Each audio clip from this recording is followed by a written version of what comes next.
Hello दोस्तों, स्वागत है आपका फिर से मेरे एक और मिनी ब्लॉग पे। तो आपने मेरे पिछले वाले ब्लॉग पे देख लिया होगा कि हम लोग पहुंच गए थे कैची मंदिर। तो उससे आगे मैं कंटिन्यू कर रही हूँ। तो यहाँ पर हम लोग पहुंच गए थे रानीखेत। और रानीखेत की जगह ना इतनी प्यारी सी है, पूछे मत। जंगलों के बीच से हम निकल रहे थे और बाकी हम यहाँ पर पहुँच गए थे लड़की वालों के यहाँ पे। तो यहाँ पर उन लोगों ने यहाँ पर चाय एंड पकौड़ी का अरेंजमेंट किया हुआ था, तो हम लोग यहाँ पे चाय और पकौड़ी इंजॉय की। उसके बाद हम चले गए बारात लेके आगे। तो वो सामने हमें जाना था जहाँ पे टेंट लगा है, वो है लड़की वालों का घर। तो रोड से काफ़ी नज़दीक था।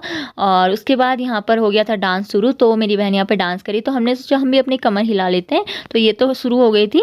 उसके बाद यहाँ पर दूल्हे को बैठा दिया था डोली में। तो थोड़ा दूर से घर तक दूल्हे को डोली पे लेके गए। उसके बाद यहाँ पर स्वागत के लिए दूल्हे की सारी सालियाँ खड़ी हुई थी। तो यहाँ पर दूल्हे ने रिबन काट के अंदर एंटर किए। उसके बाद यहाँ पर ससुर जी आ गए थे दूल्हे के, तो उसने उनको पहलाक कहा। उसके बाद हम पहुँच गए शादी पे। और जहाँ पे लड़की वालों का घर था, तो उनसे उनके आगे से इतना प्यारा व्यू दिख रहा था। तो यहाँ पर से पूरा हिमालय दिखता है, बट वहाँ पे अभी कोहरा लगा हुआ था, तो इस वजह से नहीं दिख रहा था। और बाकी यहाँ के घर आप देख सकते हैं कितने सुंदर सुंदर घर थे।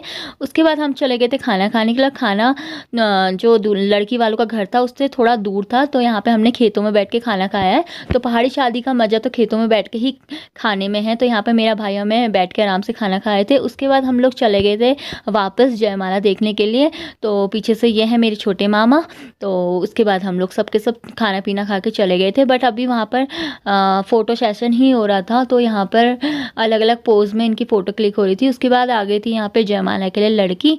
तो यहाँ पर जयमाला भी स्टार्ट हो गई थी। फिर इन्होंने एक दूसरे को जयमाला पहनाई और बाकी यहाँ पर सारे लोगों ने उनको आशीर्वाद दिया। तो एक एक करके यहाँ पर सारे लोग उनको आशीर्वाद देने के लिए आए और फिर जाकर इनके जयमाला कार्यक्रम पूरा होता है। बट उसके बीचों बीच हम जयमाला देखकर घर को वापस ही करते हैं, क्योंकि हमें अगले दिन आना होता है पार्टी में। तो हम टाइम से निकल गए होते हैं। तो आज के ब्लॉग पे इतना ही। फिर मिलते हैं आपसे एक और मिनी ब्लॉग के साथ। तब तक के लिए स्वस्थ रहिए, मस्त रहिए।